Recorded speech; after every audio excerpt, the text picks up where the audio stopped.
सुस्वागतम. सर्व शेतकरी बांधवांचं अंकुर सीड्स प्रायव्हेट लिमिटेड तर्फे हार्दिक स्वागत. मित्रांनो, कापूस पिकाची शेती दिवसेंदिवस आधुनिक आणि तांत्रिक होत आहे. आज आपण पाहतो एकरी उत्पादनाच्या तुलनेत एकरी खर्च खूपच जास्त वाढत चालला आहे. याचा अभ्यास करणं खूप गरजेचं आहे. तीच शेती आणि तोच शेतकरी, परंतु उत्पादनात दरवर्षी असमतोल का? एका वर्षी 18 क्विंटल तर दुसऱ्या वर्षी 8 क्विंटल. हा फरक कसा? यावर काही पर्याय नाही का? आपण दरवर्षी 12 ते 14 क्विंटल उत्पादन सातत्यानं आणि कमी खर्चात कसं घेऊ शकतो, याबद्दल आज आपण जाणून घेणार आहोत. मित्रांनो, अंकुर सीडची स्थापना 1976 साली नागपूर इथं महाराष्ट्राच्या मातीत 2 वर्गमित्रांनी केली आणि तेव्हापासून तर आजपर्यंत शेतकऱ्यांच्या समस्यांवर संशोधनाच्या माध्यमातून समाधान शोधण्याचं कार्य अंकुर सीड्स करत आहे. आपल्याला सांगताना गर्व होतोय की 1996 साली आपल्या अंकुर सीड्सला भारत सरकारकडून सर्वोत्तम संशोधन राष्ट्रीय पुरस्कार प्राप्त झाला आहे. अंकुर सीडची प्रमुख उद्दिष्ट म्हणजे संशोधन आणि तंत्रज्ञानावर भर देऊन शेतकऱ्यांसाठी गुणवत्ताप्रद बियाण्यांची निर्मिती करून शेतकऱ्यांचं उत्पादन वाढवणं आहे. शेतकरी मित्रांनो, अंकुर कापूस बियाण्यांबद्दल आपल्याला तर माहितीच आहे. अंकुर 651 पासून तर जय 3028 सारखे विक्रमी वाण आपल्याला अंकुर सीड्सनं मागील काळात उपलब्ध करून दिले आहेत. यासोबतच सोयाबीन, मका, बाजरी, भाजीपाला, गहू, हरभरा आणि तूर यामध्ये सुद्धा उच्च प्रतीचे बियाणे संशोधन करून आपल्यापर्यंत पोहोचवले आहेत. परंतु बदलत्या परिस्थितीप्रमाणे आणि शेतकऱ्यांच्या नवनवीन मागणीनुसार अंकुरने सुद्धा मोठे आणि चमत्कारिक बदल केलेले आपल्याला दिसून येतात. जसं की नव्यानं आलेले कपाशीमधील अंकुर कीर्ती, अंकुर हरीश, अंकुर 3106, अंकुर साकेत, अंकुर 888 या वाणांची वैशिष्ट्य आपण जाणून घेऊयात. अंकुर संकरित भाजीपाला बियाणे वांगी, मिरची, टोमॅटो, भेंडी, पत्ताकोबी, फुलकोबी, कारले, दुधी भोपळा, काकडी, कोहळे. अंकुर तृणधान्य, डाळ वर्गीय व तेलवर्गीय बियाणे, संशोधित धान, संकरित धान, संशोधित गहू, संकरित मका, संकरित बाजरा, संशोधित तूर, सोयाबीन. वरील पिकांचं बियाणं आम्ही तयार करतोच, पण त्याचबरोबर कापूस या पिकाचं अधिक उत्पादन घेण्याकरिता पुढील गोष्टींची आवश्यकता असते. बीटी कपाशीच्या यशस्वी आणि अधिक उत्पादनाकरिता घ्यावयाची काळजी. मशागत, जमिनीच्या प्रकारानुसार योग्य वाणाची निवड, प्रति एकरी झाडांची संख्या, तण नियंत्रण, रासायनिक खते आणि सूक्ष्म अन्नद्रव्यांचे व्यवस्थापन, पाणी व्यवस्थापन, कीड व रोग व्यवस्थापन. मशागत, नांगरणी, सेंद्रिय खतांचा व ट्रायकोडर्माचा वापर, जमीन भुसभुशीत करणे, जमीन समतल करणे, पेरणी जमिनीच्या उताराच्या आडवी करावी. वाणाची निवड जमिनीच्या मगदुराप्रमाणे व पाण्याच्या उपलब्धतेनुसार वाण निवडावे.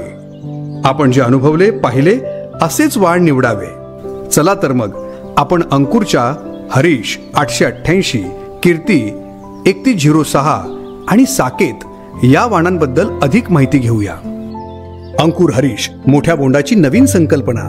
या वाणाचं वैशिष्ट्य असं आहे की अर्धपसरट, उंच आणि मजबूत झाड, एकसारखे जवळजवळ बोंड, लवकर येणारे आणि वेचणी सोपे असे.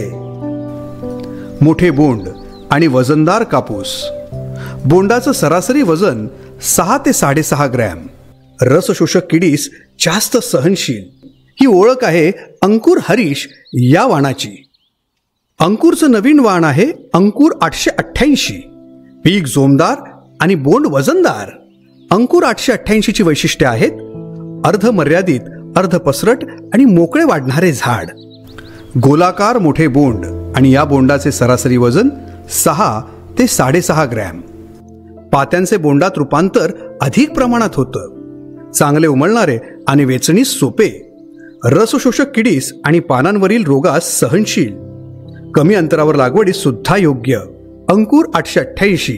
पीक जोमदार, बोंड वजनदार.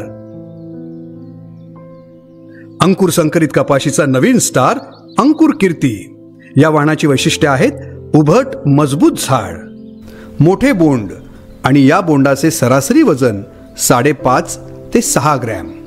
रसशोषक किडीस जास्त सहनशील, हंगामी ओलीत आणि कोरडवाहू शेती करता अतिशय महत्वाचं वाण अंकुर कीर्ती. हिरव्यागार शेतात माळबोंडाची हीच किमया अंकुर कीर्तीची. अंकुरचं अष्टपैलू नवीन वाण ARCH 3106. या वाणाचं वैशिष्ट्य म्हणजे हे वाण लवकर येणारे असे आहे. सर्व प्रकारच्या परिस्थितीसाठी अतिशय महत्वाचं वाण 3106. सरासरी वजन 5.5 ते 6 ग्रॅम वजनाचे गोलाकार मोठे बोंड आणि तेही चांगले उमलणारे. मध्यम उंच, अर्धपसरट आणि मर्यादित झाड. रसशोषक किडी सहनशील हे वाण आहे अंकुरचं अष्टपैलू वाण ARCH 3106. अंकुर साकेत लवकर येणारे आणि जास्त उत्पादन देणारे वाण आहे. अंकुर साकेत या वाणाची वैशिष्ट्ये आहेत लवकर येणारे आणि फूल व पात्यांची गळण कमी होते. सर्व परिस्थितीत लागवडीस योग्य, मध्यम लांब, अर्धपसरट झाड. सर्व बोंड एकाच वेळी फुटतात. चांगले उमलणारे आणि वेचणीस अगदी सोपे. अंकुर साकेचं वैशिष्ट्य म्हणजे कमी अंतरावर लागवडी सुद्धा योग्य असं हे वाण आहे. कपाशी लागवडी करता अंकुरची शिफारस. जमिनीच्या मजदुराप्रमाणे झाडातील अंतर. बागायती कपाशी करिता रासायनिक खतांचे आणि सूक्ष्म अन्नद्रव्यांचं व्यवस्थापन. खतांची मात्रा प्रति एकर नत्र, स्फुरद, पालाश 80-40-50. लागवडीच्या वेळी किंवा 15 ते 20 दिवसांपर्यंत. लागवडीनंतर 30 ते 40 दिवसांनी. लागवडीनंतर 65 ते 70 दिवसांनी. कोरडवाहू कपाशी करिता रासायनिक खतांचे आणि सूक्ष्म अन्नद्रव्यांचं व्यवस्थापन. प्रति एकर खतांची मात्रा नत्र, स्फुरद, पालाश 60-30-30. लागवडीच्या वेळी किंवा 15 ते 20 दिवसांपर्यंत. लागवडीनंतर 30 ते 40 दिवसांनी. लागवडीनंतर 65 ते 70 दिवसांनी. फवारणीतून द्यावयाच्या सूक्ष्म अन्नद्रव्यांचं व्यवस्थापन. आम्ही सूचित केलेल्या फवारण्यांचा वापर पिकांच्या गरजेनुसार आलटून पालटून करावा. फुलकिडे आणि मावाच्या नियंत्रणासाठी अंकुर टॉर्मेंट आणि बुरशी रोगांप्रती संरक्षणासाठी अंकुर कॅलिबरचा वापर करावा. गुलाबी बोंडअळीची ओळख आणि जीवनक्रम. गुलाबी बोंडअळीचं एकात्मिक व्यवस्थापन. किडींचा प्रादुर्भाव होऊ नये याकरिता योग्य मशागत पद्धती. मार्च-एप्रिल महिन्यात जमिनीची खोल नांगरणी करावी. कापसाच्या लवकर ते मध्यम येणाऱ्या वाणांची निवड करावी, जसं की अंकुर हरीश, अंकुर कीर्ती, अंकुर साकेत, अंकुर 888 आणि अंकुर 3106. कापसाची पेरणी ही 1 जून ते 15 जुलै या कालावधीतच करावी. किडीच्या जीवनात अडथळा निर्माण करण्यासाठी पिकांची फेरपालट करावी. डिसेंबर-जानेवारी दरम्यान कपाशीचे पीक पूर्णपणे काढून टाकावेत आणि त्यापुढे खोडवा अर्थात फरदड घेऊ नये. कपाशीची वेचणी झाल्यावर पराठ्या आणि इतर पालापाचोळा नष्ट करून शेत स्वच्छ ठेवावे. प्रादुर्भाव झाल्यास कीड नियंत्रणाकरिता भौतिक आणि यांत्रिक पद्धती. शेतात गळून पडलेल्या पात्या, फुले, बोंडे गोळा करून नष्ट कराव्यात आणि शेत स्वच्छ ठेवावे. बोंड अळीग्रस्त डोमकळ्या तोडून आतील अळीसहित नष्ट कराव्यात. कापूस लागवडीच्या 45 दिवसांपासून पुढे सर्वेक्षणासाठी पिकास हेक्टरी 20 ते 25 कामगंध सापळे लावावेत आणि त्यात अडकलेल्या पतंग वेळोवेळी नष्ट करावेत. तसंच शिफारस केलेल्या कालावधीमध्ये योग्य ती काळजी घेऊन कामगंध साफळ्यांमधील लूर बदलत राहावे. कामगंध साफळ्याची उंची कपाशीच्या पिकापेक्षा 1 फूट जास्त ठेवावी. कापूस मिल आणि व्यापारी संकुलाच्या ठिकाणी जिथे कपाशीचा व्यापार होतो आणि साठवणूक होते अशा ठिकाणी प्रकाश आणि कामगंध सापळे लावून त्यात अडकलेले पतंग वेळोवेळी नष्ट करावेत. जैविक पद्धती. टायक्रोमा बॅक्टेरी अथवा टायकोग्रामा चिलोनिस या परोपजीवी कीटकांची 1.5 लाख अंडी प्रति हेक्टर याप्रमाणे एका आठवड्याच्या अंतराने कापशीच्या फुलोरा अवस्थेत 3 वेळा प्रसारण करावे. गुलाबी बोंडअळीचा प्रादुर्भाव दिसून येताच 5% निंबोळी अर्काची फवारणी करावी अथवा ॲझाडिरेक्टिन 10,000 ppm 1 मिली प्रति लिटर पाण्यात मिसळून फवारणी करावी. रासायनिक पद्धती. पाती लागायला सुरुवात झाल्यावर किंवा 45 दिवसानंतर गुलाबी बोंडअळीच्या पतंगांचं सर्वेक्षण करावं. आर्थिक नुकसान पातळी 8 पेक्षा जास्त पतंग प्रति कामगंध साफळा 3 दिवस किंवा 1 अळी प्रति 10 फुले किंवा 1 अळी प्रति 10 हिरवे बोंड ओलांडल्यास पुढे दिलेल्या तक्त्यानुसार एका रासायनिक कीटकनाशकाचा गरजेनुसार वापर करावा. महत्वाची सूचना, आम्ही दिलेल्या सर्व मात्रा या साध्या पंपासाठी असून पेट्रोल पंपासाठी हे प्रमाण तिप्पट घ्यावे. तर शेतकरी भावांनो, वरील वाणांविषयी आपण माहिती ऐकून घेतलेली आहे. तेव्हा आपण आपल्या जमिनीच्या मजदुरानुसार आणि सिंचनाच्या उपलब्धतेनुसार वरील वाणांची निवड करावी. चला तर मग आता आपण सोयाबीन या वाणाबद्दल अधिक माहिती घेऊया. अंकुर प्रभाकर, अधिक उत्पादन आणि प्रत्येक बियाणं एकसमान, शेतकऱ्यांच्या प्रगतीचं हेच निशाण. अंकुर प्रभाकर या सोयाबीन बियाणांची वैशिष्ट्ये आहेत: अर्धपसरट, मजबूत आणि न लोळणारे झाड, शेंगा पिवळ्या आणि त्याही न तडकणाऱ्या, 90 ते 95 दिवसात हे पीक तयार होतं, आकर्षक पिवळसर पांढऱ्या रंगाचे गोलाकार दाणे. अंकुर प्रभाकर या सोयाबीन वाणाचं वैशिष्ट्य म्हणजे मोझॅक, हळद्या या व्हायरस रोगास सहनशील. सोयाबीन बियाणं अंकुरचं प्रतीक विश्वास आणि समृद्धीचं. अंकुरचं संशोधित सोयाबीन बियाणं अंकुर अग्रेसर, लवकर तयार होणारे आणि गुणवत्तापूर्ण अधिक उत्पादन देणारे अंकुर अग्रेसर. अंकुर अग्रेसर या सोयाबीन बियाणाचं वैशिष्ट्य आहे अर्धपसरट आणि मजबूत झाड, 85 ते 90 दिवसात तयार होणारं, दाणे मध्यम आकाराचे, चमकदार आणि किंचित पिवळसर पांढरे. अंकुर अग्रेसर या वाणाचं वैशिष्ट्य म्हणजे मोझॅक, हळद्या व्हायरस रोगास सहनशील असं हे अंकुरचं सोयाबीन वाण आहे. सोयाबीन बियाणं अंकुरचं प्रतीक विश्वास आणि समृद्धीचं. अंकुरचं नवीन संशोधित सोयाबीन वाण आहे अंकुर किशोर, अधिक उत्पादन आणि प्रत्येक बियाणं एक समान, शेतकऱ्यांच्या प्रगतीचं हेच निशाण.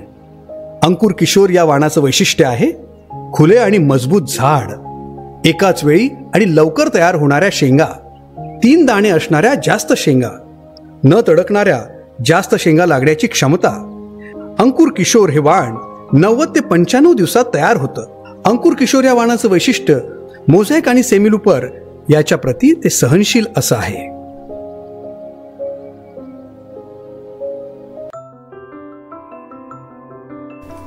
चला तर मग आता आपण मका या वाणाबद्दल अधिक माहिती घेऊया.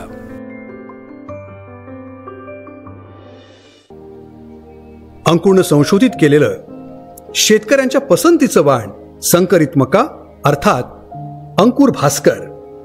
अंकुर भास्कर या वाणाचं वैशिष्ट्य म्हणजे लवकर येणारे वाण, आकर्षक, चमकदार, नारंगी रंगाचे वजनदार दाणे, मजबूत आणि न लोळणारे झाड, कोणत्याही परिस्थितीत हमखास उत्पादन, मुरघास, जनावरांसाठी अतिशय चवदार.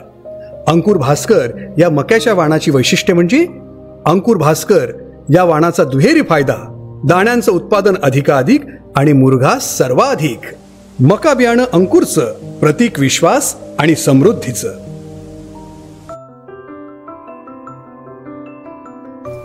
शेतकरी भावांनो, अंकुरच्या कपाशी, सोयाबीन आणि अंकुरच्या मका वाणाबद्दल आपण माहिती घेतली, परंतु शेतकऱ्यांच्या सर्वात जास्त पसंतीचं वाण म्हणजे अंकुर चारू. चला तर मग या वाणाबद्दल अधिक माहिती जाणून घेऊया. तुरीचं सर्वाधिक लोकप्रिय वाण अंकुर चारू. अंकुर चारू या वाणाचं वैशिष्ट्य म्हणजे शेंगा हिरव्या, तपकिरी रेषा असलेल्या, 155 ते 165 दिवसात तयार होतं, तपकिरी रंगाचे टपोरे दाणे, 100 दाण्यांचं सरासरी वजन 10 ते 11 ग्रॅम, मर रोगास सहनशील असं हे वाण आहे. तूर बियाणं अंकुरचं प्रतीक विश्वास आणि समृद्धीचं. शेतकरी मित्रांनो, अंकुरनं संशोधित केलेल्या कापसाच्या, मक्याच्या आणि तुरीच्या बियाणांविषयी आपण जाणून घेतलं. शेतकरी मित्रांनो, कापूस पिकापासून जास्त उत्पादन मिळवायचं असेल तर कापसाला कीड आणि रोगापासून मुक्त ठेवणं म्हणजेच निरोगी ठेवणं खूप महत्त्वाचं असतं. कापसावर येणाऱ्या प्रमुख कीड मावा, तुडतुडे, फुलकिडे, पांढरी माशी, लाल कोळी, मिलीबग आणि गुलाबी बोंड अळी यांच्यापासून योग्य संरक्षण करणं आवश्यक आहे. यासाठी योग्य वेळी योग्य औषधं योग्य प्रमाणात असे त्रिसूत्री गणित वापरावे. शेवटी मी आपल्याला एकच आवाहन करतो, शेतकरी बांधवांनो, यावर्षी आपण अंकुरच्या वाणांची जास्तीत जास्त लागवड करावी. धन्यवाद.